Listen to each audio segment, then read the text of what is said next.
Hello, it's so great to be here performing for the Sanctuary Mental Health Heart, Mind, and Soul Christmas Gala. We've got some original music and we hope you enjoy. One, two, one, two, three, four.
One, two, one, two.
1, 2, 3, 4.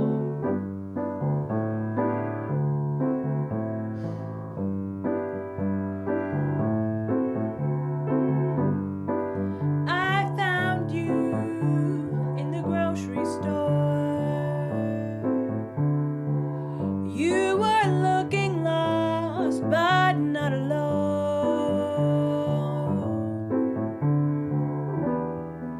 No one to hold on to your hand. No one to take you home.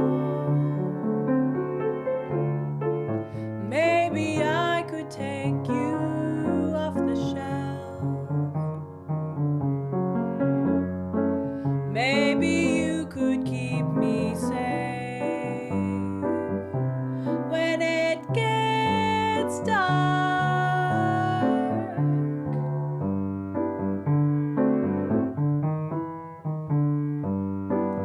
I picked you up, I took you home. Now you protect me, keep me safe from harm.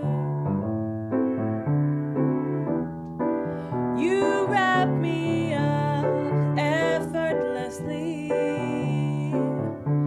and when I get cold, you keep me warm. I love how you cling to me. It's easy just to see that I could never get along without you. And if I spoil, you can see right through. There's nothing I can do. You're stuck on me, and I am stuck on you. Like cellophane.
I love how you cling to me. It's easy just to see that I could never get along without you. And if I spoil, you can see right through. There's nothing I can do. You're stuck on me, and I am stuck on you. Like cellophane, you're my cellophane.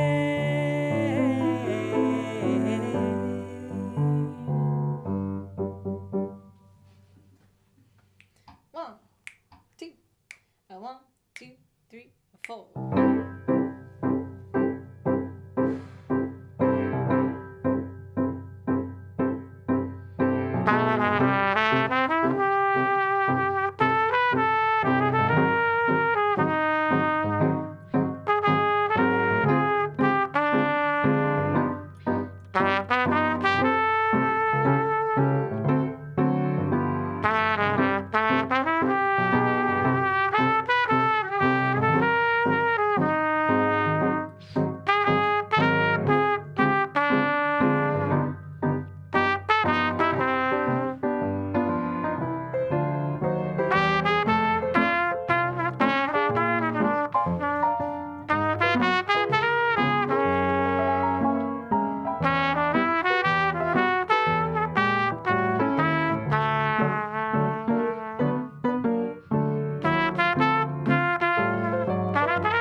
having us. Enjoy your gala.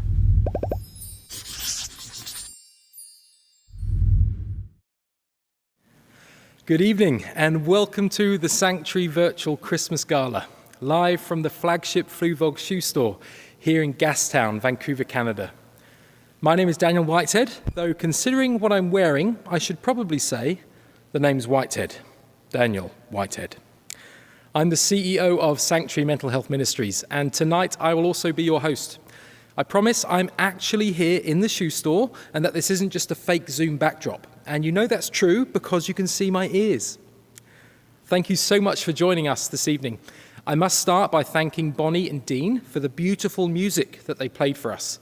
If you like Bonnie's music, she's generously agreed to donate back 50% of any music purchases you make this evening to the work of Sanctuary. You know, it was a little over 2 years ago that I stood in this very room with nearly 200 people squeezed in, gathering to celebrate the launch of the Sanctuary course. That was a watershed moment for Sanctuary as we moved our organisation online and gave legs to our work to move into new territories.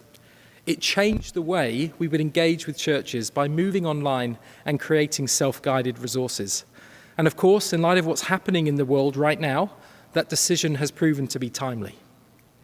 Tonight, I'm joined by only 5 socially distanced people in this very large room, but with many more online. I hope the impact of this event will be just as significant as that one just 2 short years ago. This evening, we have a number of interviews, which under normal circumstances, we would have loved to have done in person, but given the current restrictions, we recorded them all over Zoom in advance of our time together. We also have a short film to share with you, but we are here to raise funds. It is a fundraiser, and there are a few ways you can help us to raise funds this evening. Firstly, if you go to fluvog.com, on any purchases you make from now until 9 p.m. Pacific time, basically the next 2 hours, Sanctuary will receive a 50% donation from Fluevog Shoes when you enter Sanctuary in the coupon section of your checkout. 50% of anything you spend will be donated back to Sanctuary. And as if that wasn't good enough, we have another very generous anonymous donor who has agreed to match fund all donations in December up to an amount of $125,000, which includes the Fluevog donation. Essentially, this means that every dime you spend at fluvog.com this evening will be match funded 100%. So there's never been a better time to buy a pair of Fluevogs. Buying shoes has never been more selfless. I mean, come on people, this is your moment. What would Jesus do? So if you or anyone you know loves Fluevogs and has been looking for an excuse to buy a pair, give them the code, call them up now and tell them to use it before 9 p.m. Or just get them to watch this and join in. I would love for us to break the sales record for the most amount of shoes sold at one event. I think the current record is around $20,000, so let's go for it. Together we can do it. Aside from buying shoes, you can also donate and you'll get a tax receipt instead of a pair of shoes, which is useful, just not as snazzy. You can donate via our website at sanctuarymentalhealth.org/donate, or you can call this number to make a donation over the phone. If you are based in the USA, you can see that our US donation portal is on our website as well. Just click US donation to go to the right place and you will get your US tax receipt. So just imagine, Christmas morning, you could play Bonnie's album while sipping on a level ground coffee, opening a snazzy pair of Fluevog shoes, and reading your tax receipt. We've got your Christmas covered. But now I want to introduce you to the first star of our evening together. It is the Dr. Bonnie Henry shoe. Well done, Amy, good throw. We did try to get Dr. Bonnie Henry herself, but sadly she's unable to join us. She did send her regards and said she hopes we have a great evening. Standing in this legendary, iconic shoe store, we're now going to watch a short interview that I did with the man himself, the designer of thousands of iconic shoes, which have been worn by the likes of Madonna, Alice Cooper, John Legend, Beyoncé, Lady Gaga, and Daniel Whitehead himself. He's also the designer of this one, the Dr. Bonnie Henry shoe. He's a Vancouver legend, by far the coolest shoe designer that I know. It's Mr. John Fluevog.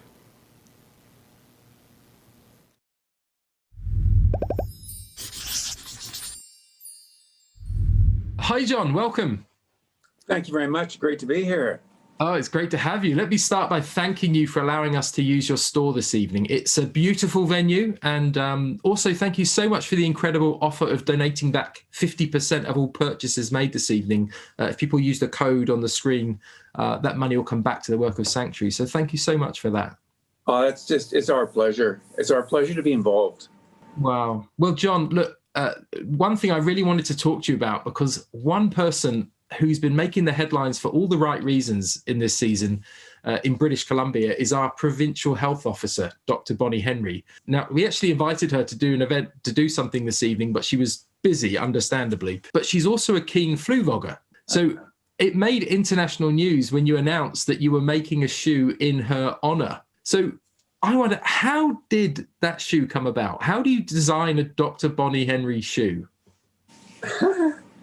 Well, firstly, we do things like that from time to time. When somebody comes to our attention that we want to focus on or want to acknowledge, we'll do, it's called a collaboration in our industry. And so we collaborate. And this was a bit far out. We didn't really know if she would be willing to, but it came to our attention that people were taking pictures of her and that she was wearing our shoes in every picture and every photo. But well, she's a keener. And so we reached out to her, and on that particular shoe, it turned out that we ended up giving 100% of the profits away. And so that was a bit of a gulp for us, because it was at the beginning of COVID, and I'm in retail and all of my retail stores were closed and cut, it was like, what? But it just everything worked just extremely well, how it just clicked. In the church world, we call it a God thing.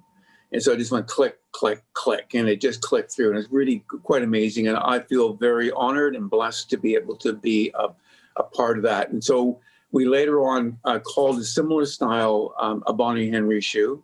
We have the seasons out right now, and we put her name in it, and 15% of the proceeds of that is going to the World Health Organization. But the first one was over 100, not over, but it was 100%. And it was just so exciting to be involved in a person who is a hero for all the right reasons. That's amazing. And that shoe, I knew that your shoe was 100%. Was it to food banks or?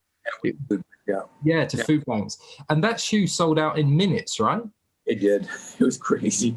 We were overwhelmed. Actually, it was just overwhelming. We've done collaborations before, but nothing like this one. It just happened at a time and a place. You bought it as a momentum. I remember going through this. It was like one of those things that you could buy, help the food bank, help BC, and support not only her, but all the health workers. And it was a win-win-win. So. Yeah, amazing.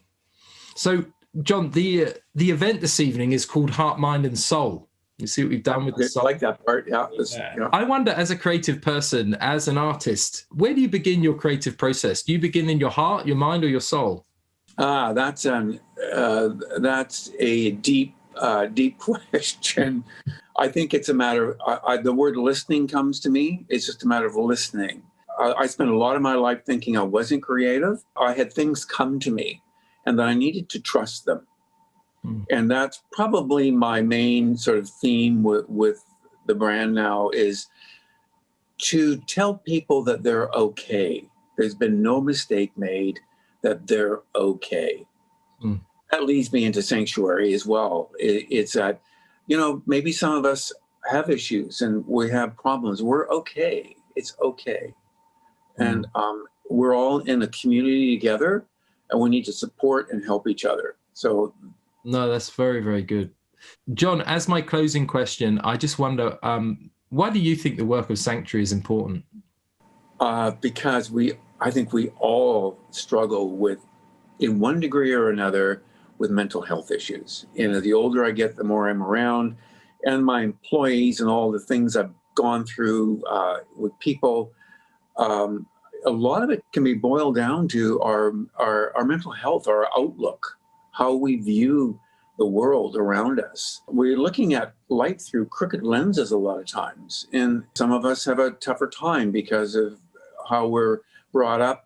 But I think, again, it gets back to this word community, that we need to start understanding each other a little better, understanding people, having more compassion, and working together as a community. So that's what I like about Sanctuary. It's this idea of opening up the conversation first was huge, and then open up a new understanding to people. And I think that's just a really big deal. So I am totally on board with it.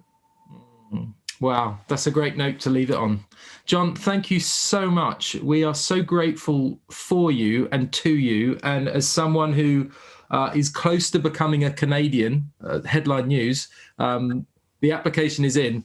When I'm a Canadian, I'm going to be very proud to be a fellow British Columbian with you. So thank you, John. I look forward to that. Yeah, it's great. Bless you. We'll see you soon. Thank you very much. Thanks. Bye. Bye, John.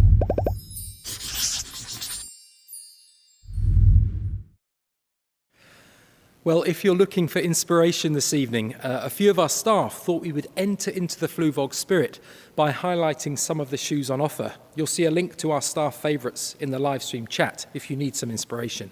But there's definitely a shoe for everyone, so get online and find yours at fluevog.com. But don't forget to use the code SANCTUARY at checkout to designate your purchase for the donation back to our work. Remember, 100% of everything you spend before 9 p.m. this evening will be donated back to Sanctuary, and your regular donations will be match funded as well, which can be made at sanctuarymentalhealth.org/donate or over the phone. Now, obviously, we're based here in Vancouver, Canada, but our mission is to support the global church, and as John said, to open up the conversation about mental health.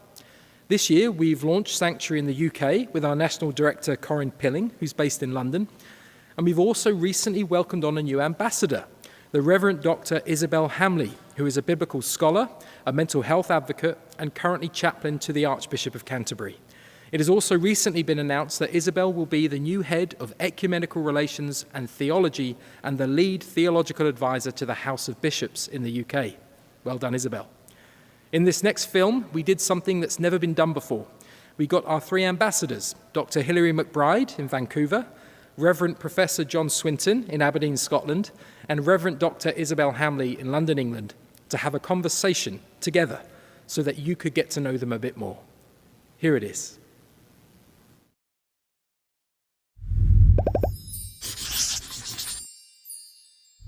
Okay, I've got question number one for everybody. Tell us your favorite winter hobby. Well, my winter hobbies are the same as my any other day hobbies. So I like to write music and I like to walk. Winter is a time when we spend a lot of time reading as a family together. So we have a habit every year that on the first day of Advent, we start reading together the Charles Dickens story for Christmas. After tea, we just sit down in the sitting room, put on some nice lighting, and we just read and do all the voices and everything. And it's just really fun. And I would say one of my favorite winter hobbies that is exclusively winter related would be snowboarding. I like being on the mountain. Although I don't know what's going to happen with that this year because of the pandemic. So what I'm noticing I'm doing lots of is baking, and we're going through the Harry Potter movies right now. So some combination of baking and Harry Potter and snowboarding. Who has question two? I think that's John. I have question two. What is a scent, as in smell, that says home to you? Earl Grey tea. Whenever I went to my grandparents, they made that tea. And so for me, it's the smell of the grandparents that I absolutely adored. And now I still drink Earl Grey tea, and my daughter drinks Earl Grey tea. And our house always had that smell. Cinnamon buns, and especially maybe I'm thinking winter too, and around the holidays, my mom was always doing things like that. And I have these warm, spicy smells in my mind. Yeah, well, mine would probably be bacon, as in baking rather than bacon. Okay. Okay. It's good for all round. It's good for everybody apart from your waistline. But so I always think that smell of bacon just means everybody's feeling comfortable. everybody's home and everybody's looking forward to something interesting. So it's good. So the next question is a question for John. This year has been a dark time for many, but especially for those with mental health challenges. What are some of the ways in which you claim hope in this difficult time? Yeah, and I think it's been a very difficult time, not only for people with mental health challenges, but to some extent, we've all discovered that we have some mode of mental health challenge. I mean, all of us have become considerably more anxious and more concerned than we would have been before. The only way that people will find hope is if you give hope to them. Hope's a little bit like friendship. The only way that you can have friendship is if somebody gifts it to you. You can't kind of generate it within yourself. Like value is the same. You can't generate it within yourself. And hope requires some kind of shared narrative, shared way of looking at the future together. And one of the problems for many people with mental health challenges, particularly in the time of COVID, is that they become even more isolated than they are normally. Normally, very often people are highly isolated within your own home. So where do you find hope? The finding of hope has to do with your community looking for you and finding you. And then together you can begin to look at what hope might look like within that context. So I think it's a challenge to church communities in particular to notice the people that they're responsible for and to reach out and offer that possibility of hope. Isabel, you co-edited, and John, you contributed to the recently published book, The Bible and Mental Health, which explores how we use scripture when dealing with mental health issues. How do you see the work of Sanctuary working together with what we already find in scripture? Traditionally, the church hasn't been desperately good at letting scripture speak on mental health. I mean, scripture is full of stories of people and of their struggles. And some of them are small struggles and some of them are big struggles. And scripture just gives us a window onto the absolute breadth of what it means to be human, the challenges that come with it, but also some of the ways in which we can talk about it before God with one another, which I think is one of the things that scripture really gives us, is a language at times. And so because we've not been very good at it, I think one of the things that Sanctuary can do is actually help churches recognize that they've already got some resources there as part of their tradition of faith, as part of the faith that we already share. The Psalms in particular, I mean, that's, everybody knows that the Psalms are full of emotions. But the thing that's striking about them is that they were meant to be said together. And I think the church traditionally has encouraged people to read the Psalms and possibly to own them as an individual prayer. But I wonder whether as a church we could do a little bit more work on what it means for us to say the Psalms together, to have a language to talk about our pain and our struggles, even with mental health together. So kind of coming back to what John was saying about COVID, how as a church do we actually speak the language of lament together? Not just the language of hope, but how do we have the discipline not to jump to hope before we've actually expressed our lament together? That's a question for Hilary. You know the importance of words for mental health, particularly the words we speak over our bodies. What words would you say to someone who's struggling right now? And perhaps what words would you encourage them to speak to their own bodies?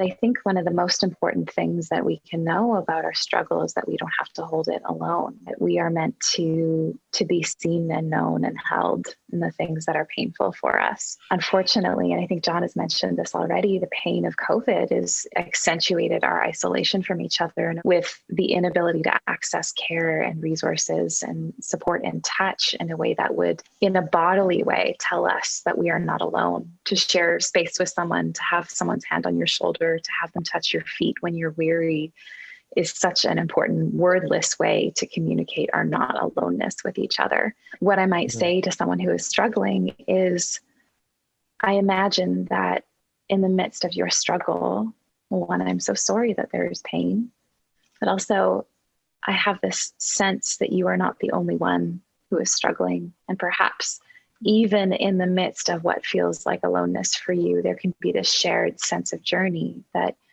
there are many of us who are struggling together. And whatever way that we can find branches towards connection is a choice that we can make. I have the final question here, and this is for all of us. Why are you grateful for the work of Sanctuary? Because I think this is such an important aspect of who we are as human beings, our mental health. Oftentimes we think about mental health ministry as something that's maybe peripheral to the proclamation of the gospel. It's something that specialists do or people that are interested in that thing to do. But actually, when you get into the issues, you see that actually it's the heart of the gospel. It teaches us so much about what it means to be a human being, what it means to be in difficulties as a human beings, and what it means to be located or otherwise within a healing community within which you can discover the nature of God and the nature of yourself and the nature of your neighbours and friends. So it strikes me that Sanctuary is frontline gospel ministry in that sense, even though it maybe not always framed in that way. And I think just the accessibility of the way that people are, the commitment of the Sanctuary team, but also the central focus that Sanctuary has, is a real opportunity for the church to reclaim its healing ministry in a way that's potentially transformative. I think there's something really powerful about a vision that equips churches and, normal people on the pews, that doesn't treat the church as in, well, you can equip clergy to be the professionals who do things. It's actually a much more holistic vision. And I think that's part of what is so powerful about what Sanctuary is trying to do, is trying to equip the whole church, because all of us are the people of God and all of us together can actually reach out to our neighbours. To talk about mental health is part of our journey as Christians. It's something that can be natural. That's just part of our faith. In my experience of being a person in the church, but also a person with mental health issues, meant that I felt like I often had to choose one or the other about what felt most true about me. And I didn't feel like the church that I was in or the larger context of the faith community knew how to hold me in this place of being a person who loved God and a person who was also suffering. And yet when I read the text, when I think about our scripture, I think about that as actually being what I want most for my faith, as a place where my suffering can be named and accompanied by a God who is as close to us as our breath, and not trying to make our suffering go away as a kind of an entrance into the community of God, but rather this place where actually we could be held and known in our pain and not excluded from the community because of it. So what I love most about Sanctuary, why I'm grateful for the work, is because I can see the skills, the tools, the curriculum being a way to create culture change, so that I can imagine for someone who would struggle like me in the future, that the church could be a place where they felt most safe, where they could be most skillfully equipped to navigate through that without feeling like their faith has to go away as they name their struggle, or like their struggle has to go away as they live out their faith.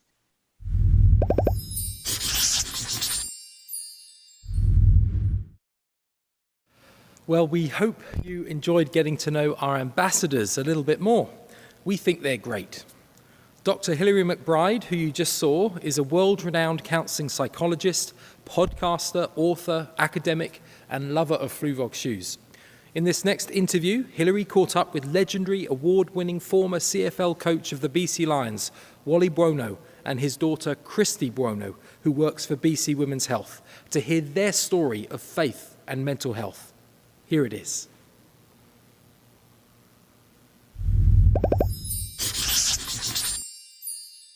I'm really pleased to be with the two of you. So Christy, several years ago, you were in two major car accidents and they had a significant impact on your life. I'm wondering if you could share with us just a little bit about that experience for you. Yeah, it was actually quite traumatizing, actually. It was two car accidents within 3 months. I had just started a full-time job at CTV, pursuing broadcasting, and a week into that, coming home, it was like a beautiful sunny day, and I was stopped, kind of minding my own business, and I looked up, and unfortunately there was a truck driver who was talking directly to the person next to him and didn't see me, and slammed right into me, totaled my car. I was rushed to the hospital, and it's been a journey ever since. Luckily for me, I've had a doctor who advocated for me, and it's been a long road to finally get diagnosed with chronic pain and fibromyalgia, which was 5 years after the car accident. Wow. And to be honest, I was in denial. Coming from an athlete family and I was the athlete in the family, the mentality was you suck it up, you do the work, and eventually you get better. So I just kept thinking, okay, if I do what the doctors tell me, I'll recover. But to be honest, I actually kept getting worse. So that's kind of where things really changed for me, and really trying to focus on my career at the time with the BC Lions when I had transitioned, increasing my role and my responsibilities. My body began to shut down to the point where in 2015, I literally crashed and burned. It's challenging to have your mind and your body not always succinct when your mind wants to be, driven and pursuant, and your body is telling you to slow down and say no to certain things. Stepping away from my job with the BC Lions was probably one of the hardest decisions I've ever had to make. Especially being so career driven, to say no to that. I can imagine that would have come with so much loss and so much grief, to say no to what you love so much. Yeah, there's been a grieving process. I still grieve. I mean, the challenging part is you look fine, but living with pain every single day is very, very challenging. Mm-hmm.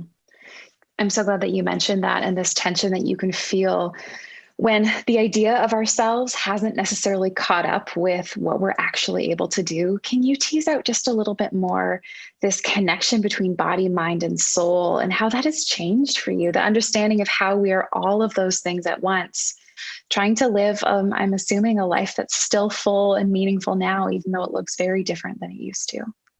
Yeah, it's interesting you say that, because I always felt like I was pretty connected. But, my body started to tell me, if you're not going to listen to me, I'm going to force you to listen to me. The doctors really forced me to get rid of everything in my life and kind of start from scratch. So I worked with a chronic pain psychologist about managing schedules and not overdoing it. And one thing that she told me that I'll never forget was pay attention to what zaps your energy, because your body will tell you.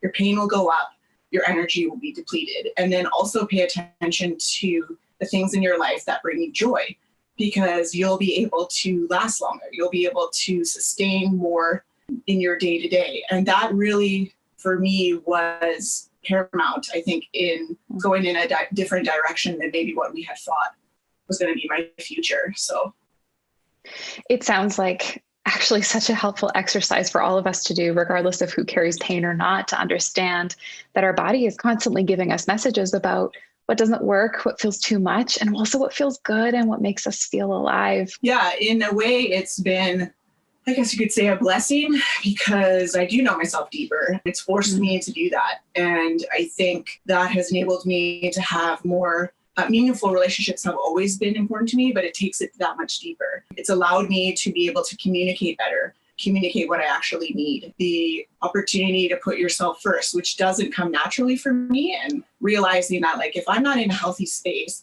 I'm not really useful or helpful to anybody. Wally, over to you for a moment. I want to hear about what all of this has been like for you. I mean, when you love someone so much and then you see them hurting, and what has this been like for you? Well, again, it's not been as painful for me as it is for her.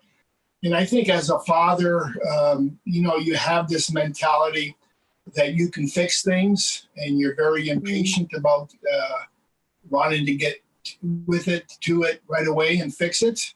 Being a coach made it worse because of the fact that, we're always preaching, to the players, don't let your body control your mind, let your mind control your body. Sports is such a mental game. Mm-hmm. So when you equate that and you look at your daughter struggling with her own health, unfortunately, you give the wrong advice. For me, the first couple of years was difficult on Christy as much as myself, because, I was maybe too hard and I didn't listen. Unfortunately, with a parent or with a friend, a mate, we don't always listen. Sometimes we want to resolve and solve, and that's not always the best thing to do. Mm-hmm. I'm curious for you, Wally, again, how did you hold on? What are some of the other things that helped you get through watching her through all of this? Well, I think obviously talking to people that have a better understanding of all this, whether it's a doctor or a psychologist, they give you insight that you don't know. The other thing is just taking time to listen to the individual that's going through all this, I understand now that sometimes, hey, you just be quiet, listen, let the individual speak their mind, and then, move on, right? Mm-hmm. So both of you have taken quite the journey to learn lots of new things through all of this.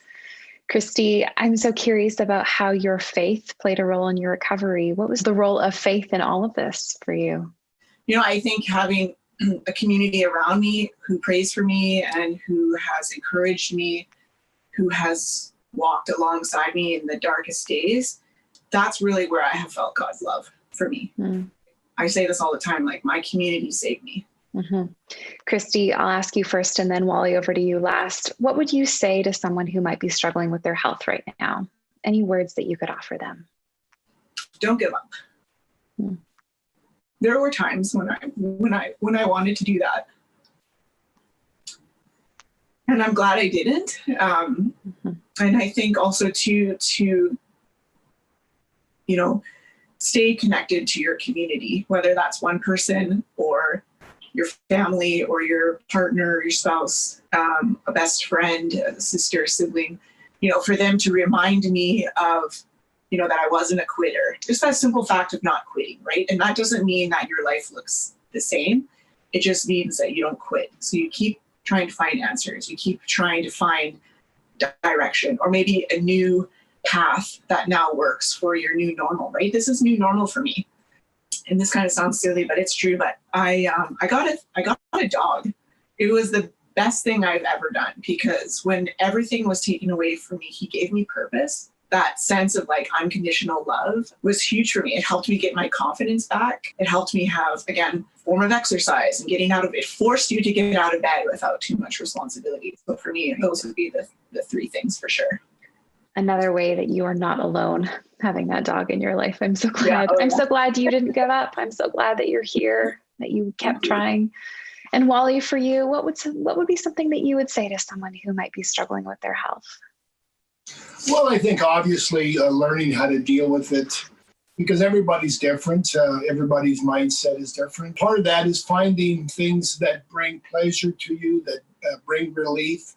But also, I think you got to have a sense of hope. And I think, as Christy says, whether the dog gave her hope or gave her comfort, it's important to have something that you really enjoy doing. And I think that's why it's so critical that when you're having health issues, is that you have a community that supports you, that uplifts you, that encourages you. One of the things I've done with Christy, and I don't know how long I've been, I think it's been a couple of years, is I make sure that I text her every morning and every night.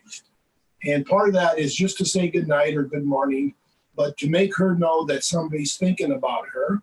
And there is hope out there, and people do care about you, and that should give you a little incentive to, get up and start the day knowing that somebody loves you and cares for you.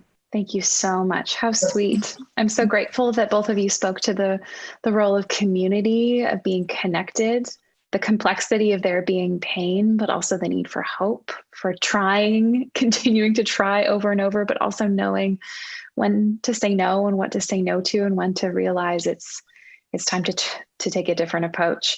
So thank you so much for your generosity, both with your stories and your time. I'm so grateful that we could learn from you through these experiences.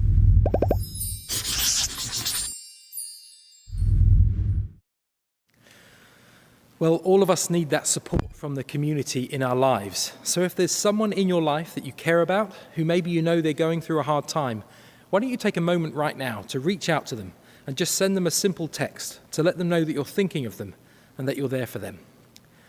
Well, we now transition over to our final interview of the evening. But before we do, let me update you on how much we've raised so far.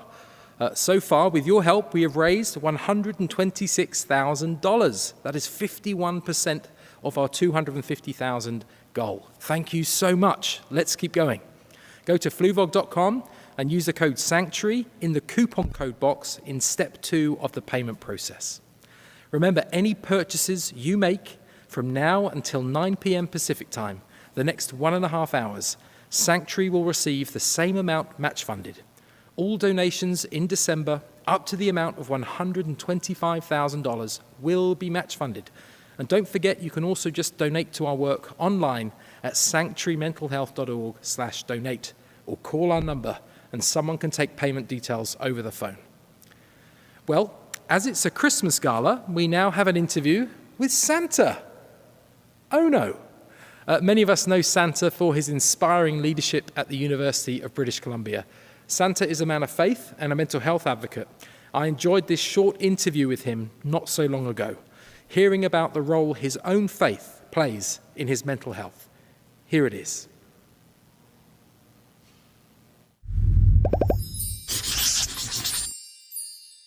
Santa, wonderful to see you again. Thank you for joining us. Great to see you too. So Santa, you are obviously a very active mental health advocate, as well as being someone who regularly speaks about the importance of spirituality in cultivating a sense of well-being. Can you speak to the role that your own faith plays in your mental health? Oh, absolutely. It's central to my wellness and to my mental health. As you know, I'm very fortunate to be able to attend 10th Church now. It's virtual, but whether it's virtual or face-to-face, it plays a very, very important role in recharging my batteries, if you will, and ensuring that I and my family are well. So it's incredibly important. You know, I've heard you speak a few times about your own journey and the role that the church, or the role that faith played in helping you find a place of wellness, let's say. I remember you talking about going into a meeting at your university. I think it was an intervarsity meeting, and just feeling this overwhelming sense of love. You know, big question, but that love is so critical, right? For someone in the midst of a crisis. Maybe speak a bit to that. Well, sure. I feel very special in a number of different venues. What I was referring to was when I was a university student at the University of Chicago, and as is not that uncommon for young males, I was a little bit lost. I went to university a little bit young, and I wasn't doing very well for the first time in my life academically. I was getting quite down on myself, and I didn't have much self-confidence or self-esteem. And so there was a moment when I was in university that, as occurs sometimes, I drank a little bit too much. And I'm not talking about a cup of tea. I'm talking about beer and other harder, liquors. And so I actually, as a first-year student, found myself in quite a bit of trouble in one evening. And it was actually in quite a precarious situation on the 4th floor balcony of my hall of residence. And I was very fortunate that two of my classmates that lived in that residence hall came to my rescue and took care of me that whole evening. And they were both Christians, and they brought me back to their home churches. Some of them were students that were from Illinois, and would take me back to their home and in different parts around Chicago. And also introduced me to the Christian groups, such as InterVarsity Christian Fellowship. And so I felt this love both in their home churches as well as in small groups at InterVarsity Christian Fellowship at the University of Chicago. Wow. Wow. Amazing. I guess they will know that we are Christians by our love, so it shouldn't be surprising, but that's great to hear. So, Santa, the name for our event this evening is Heart, Mind and Soul. Now, obviously, I know that you are profoundly committed to a holistic vision of personhood. So how does this holistic approach, mental health, spirituality, physical activity, I know that you love sport, how do you think this holistic approach has shaped your vision of leadership? Well, it's terribly important for everyone to look after every aspect of their personhood. It's not only about how you're doing in your classes, or if you're a music student, how you're performing. It's about your spirit, your soul, your values. It's about your physical condition. It's about, are you eating right? Are you sleeping well? And are you taking care of yourself? Are you engaged in extracurricular activities and sport, those sorts of things that you mentioned? And all of those are terribly important in who you are and centering you. Centering yourself and your faith is also an incredibly important part my life and should be a very important part of many individuals' lives, or whatever you believe, obviously. It's wonderful. It's so wonderful to hear a leader of an academic institution just value this holistic approach. I'm sure many do, but it's just something I don't often hear. Often it's about grades rather than the whole person. So that's wonderful. So Santa, what are some practices that you personally follow in keeping yourself well, particularly in what is a very difficult and dark season for many in the midst of the pandemic? Well, I draw energy from a number of sources. For my family, I'm very fortunate to have a wonderful wife and kids, and they play a very, very important role in keeping me grounded, number one. Number two, I gain energy from everyone in the community, whether they're members of the university or just supporting different individuals within the community, including our university students, faculty, and staff. So I get energy from all sorts of people. I get energy from the students themselves, because watching them grow and being engaged and flourishing and thriving, and sometimes not thriving, working with them, all that gives me purpose in life and energy. So it's quite multifaceted where I actually gain energy. And in terms of wellness, playing the cello is and performing in chamber music with other faculty and staff and students is really, for me, a very personal way to stay well. That's great. So Santa, this is my last question. Okay. As a non-profit that exists to equip the church to support mental health and well-being by bringing the Christian faith into dialogue with mental health, why do you think the work of Sanctuary is important? Well, we do not have sufficient support in society, but also within universities. And Sanctuary is incredible. The initiative is incredibly important because it brings together people who care with people who need support, with, as I said, the spiritual anchor. And it's not that common that those things converge. And so it's for that reason that I believe in what you're doing and want to be supportive and hope that many people support this very, very important initiative. Wow. Thank you, Santa. Thank you so much for your time. And I haven't even mentioned the fact that this is the first time in history when the interviewer is wearing a bow tie and Santa is not. So maybe I'm a convert. Maybe I'll start wearing them more often like you, Santa. Yeah, God bless you. Yeah, thank you, Santa. Bless you.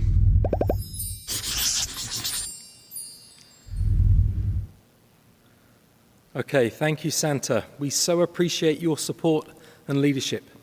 So now I am really excited to share this with you.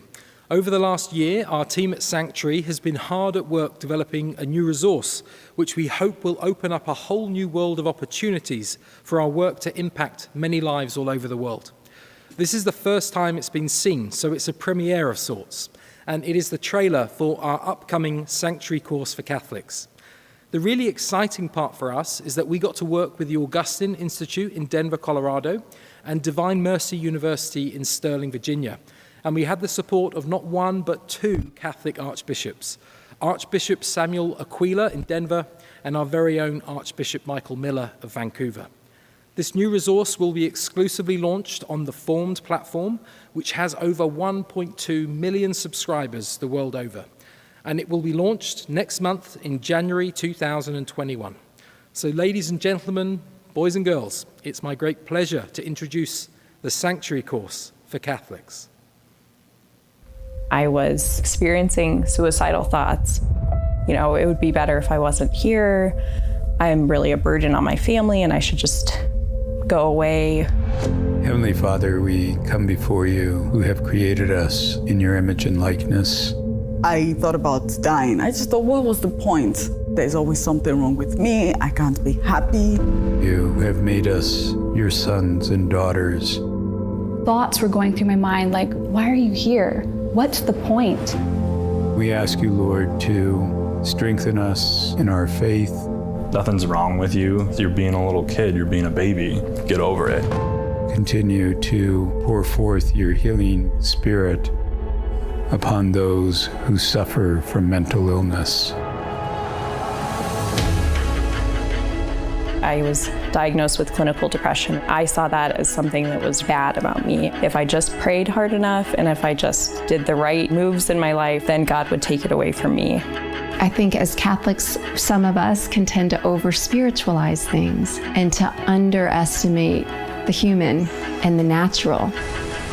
When people might not fully understand the importance of mental health, they might say, yeah, well, maybe you just need to pray more, go to Mass more. If your faith were stronger, you wouldn't have these issues. I'm a Christian, but I'm human.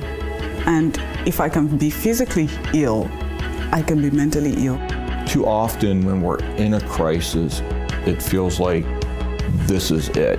And if something doesn't happen right now, it will never be better. It's hard to see a way that this could be different. Hang in there, get help, because it really can be different. I look up at the cross and I see Jesus' broken body. I know that he knows my suffering. He can understand what I've been through. He can understand what I will go through, and he's there for me. There is a really profound truth that suffering unites us or pulls us closer to Christ. The connection between me and the rest of the body of Christ is real. Suffering united with the suffering of Christ actually has implications for the church. Faith is about me and God in the context of community, to be known by each other, to support each other, to help each other. In relationship, that is where profound healing takes place. We're never called by God to walk through this life alone. When there is a hand that can guide you through God, it will be inspiring to know that there's someone there who may be able to help you. You're not alone. That's the biggest thing I could say is you're not alone.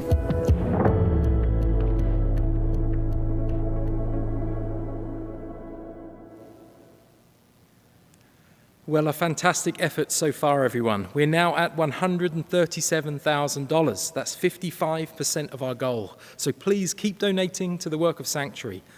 But now for the next few minutes, it's my joy to tell you a bit about the year that has been.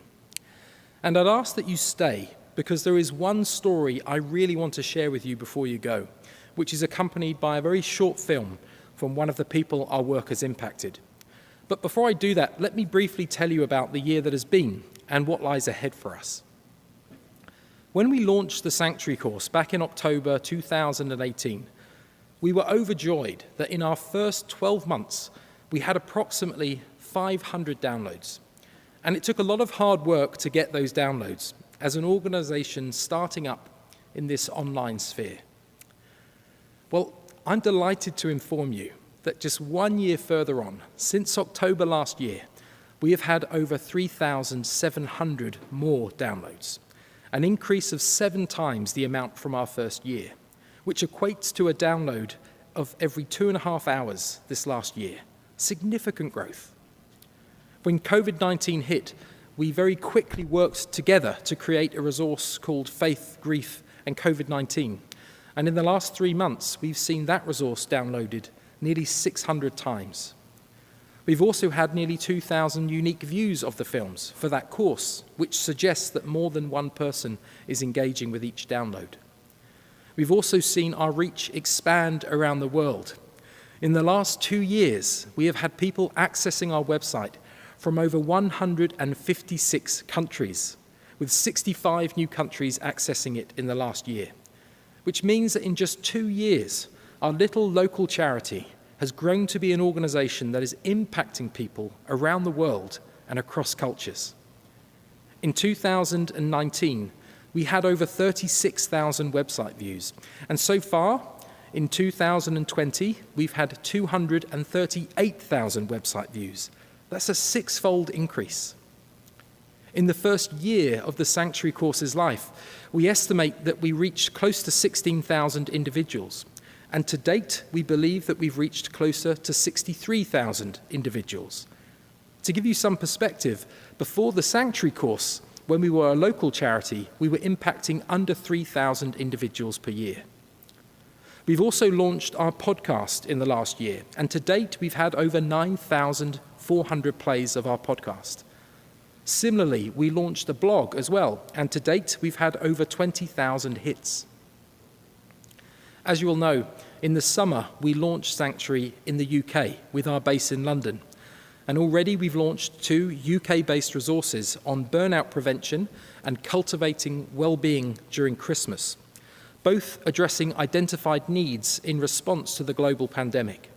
In fact, our resource for this Christmas season, Finding Light in the Deepest Dark, has had such a great response from the UK that we decided to make it available for everyone. You can find it on our website.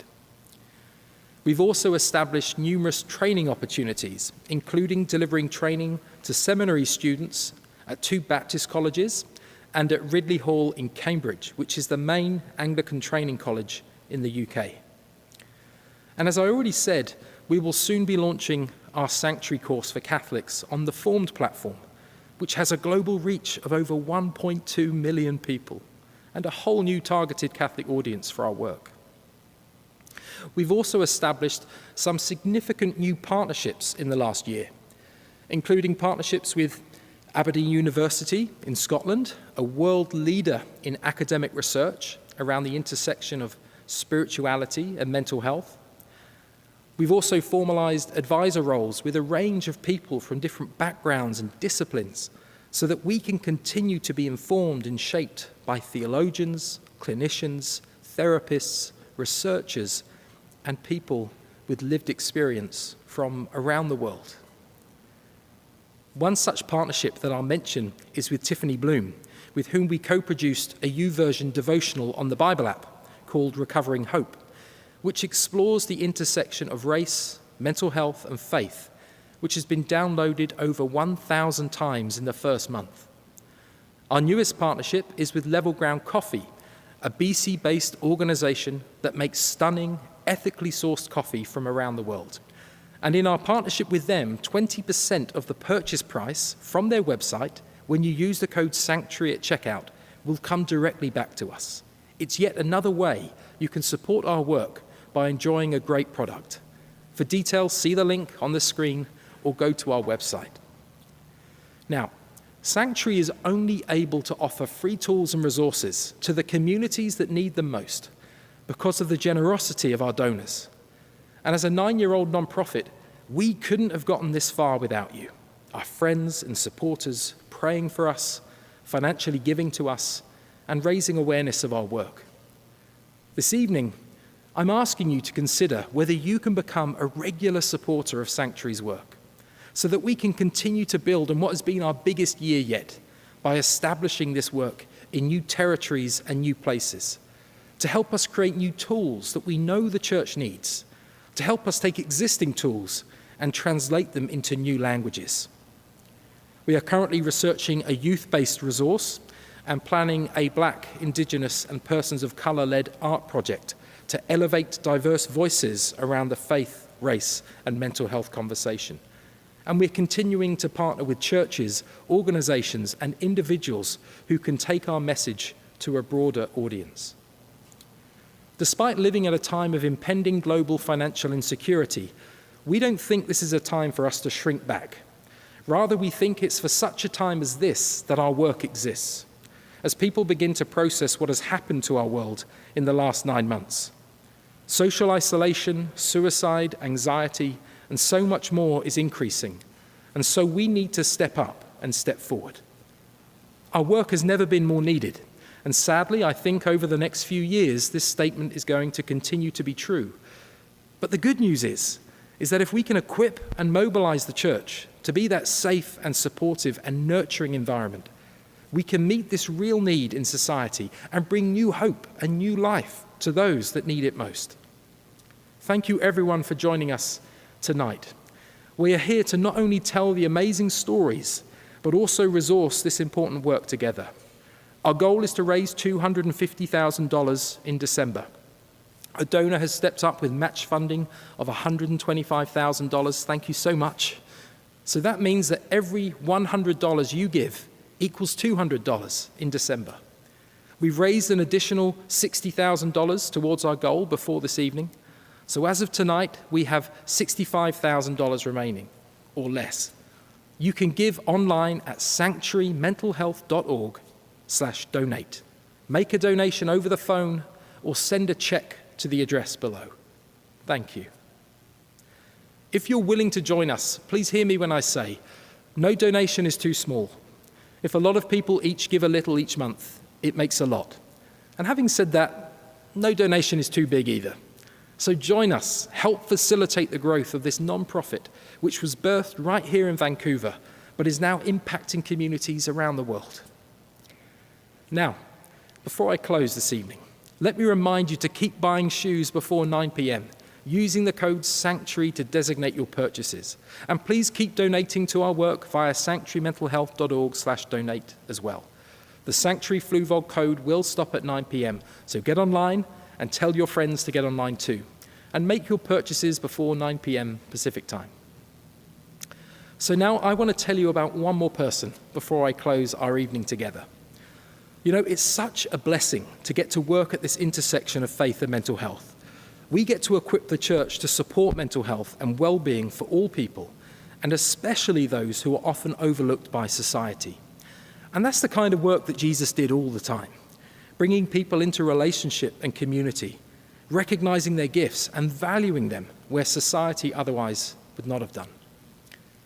We've heard from a lot of amazing people tonight, but I want to introduce you to just one more amazing person that I had the opportunity to connect with earlier this year.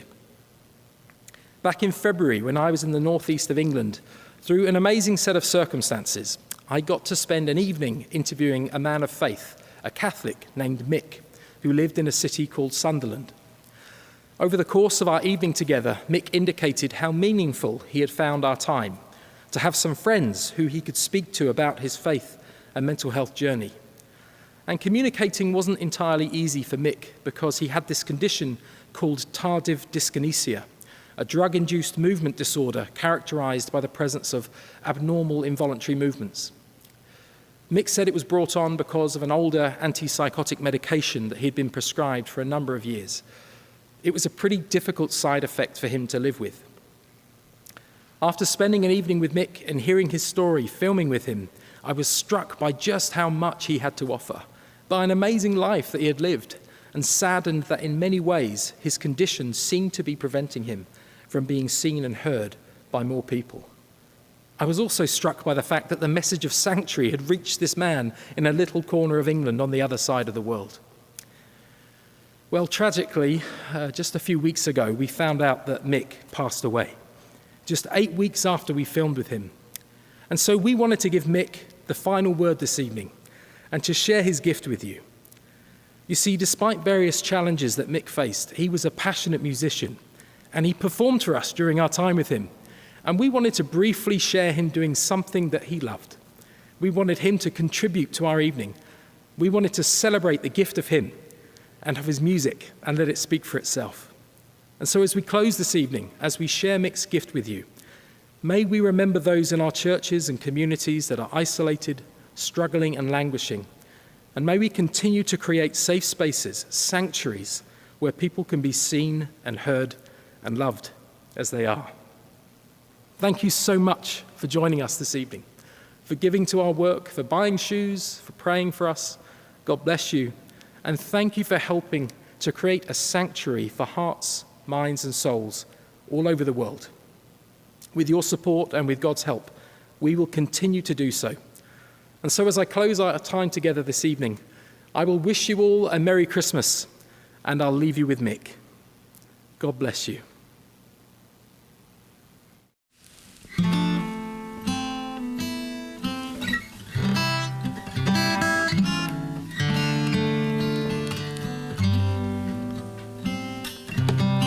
Well, she dressed in the dark, and she whispered amen.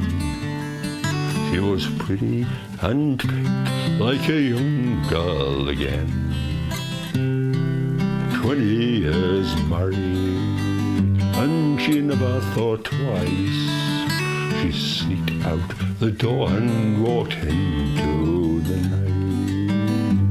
And silver wings carried her over the sea. from the west coast of Ireland to West Tennessee to be with a sweetheart. She left everything from Galway to Graceland to be with the king.